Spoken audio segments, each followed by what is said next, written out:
Hi, welcome to On This Day in Tudor History with me, Claire Ridgway, author of quite a few Tudor history books.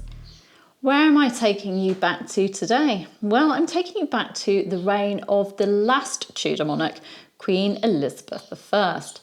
For on this day in Tudor history, the 20th of April 1578, Lady Mary Keyes, originally Grey, sister of Lady Jane Grey and wife of Thomas Keyes, died at her home in the parish of St Botolph without Aldgate in London. Here are some facts about this Tudor lady. Mary was born in around 1545, probably at the Grey family home, Bradgate Hall in Leicestershire. She was the youngest daughter, after Jane and Catherine, of Henry Grey, Duke of Suffolk, and his wife Frances Brandon. Through her mother, Mary was the granddaughter of Charles Brandon, Duke of Suffolk, and his wife, Mary Tudor, Queen of France, and she was also the great-granddaughter of King Henry VII.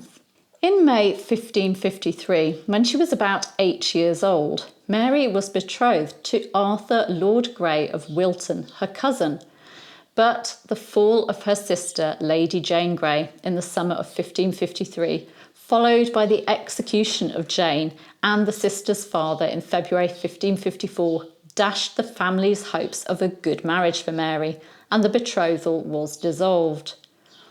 Mary was described as little, crook-backed, and very ugly by the Spanish ambassador.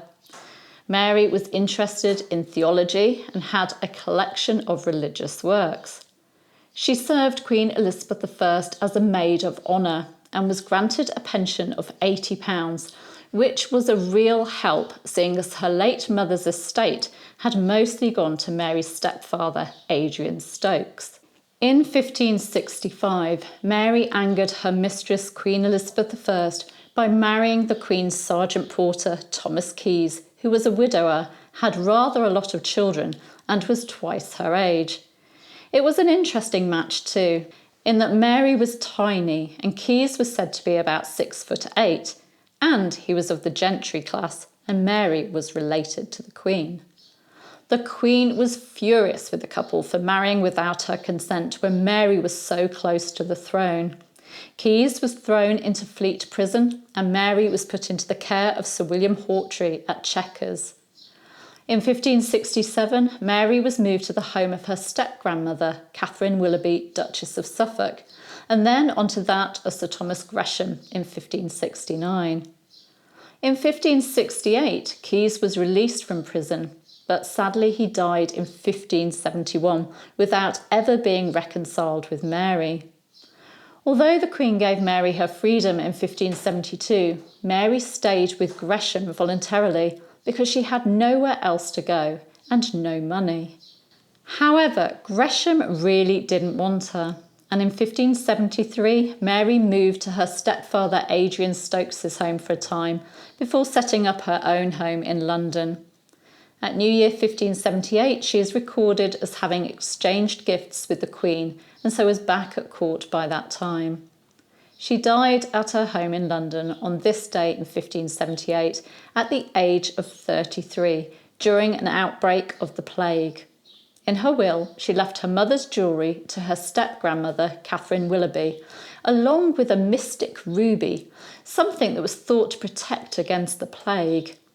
She also made bequests to her cousin, Lady Arundel, her stepfather's second wife, Lady Throckmorton, her servants, and her stepdaughter Jane. The bulk of her estate went to her goddaughter Mary, who was her stepdaughter's daughter.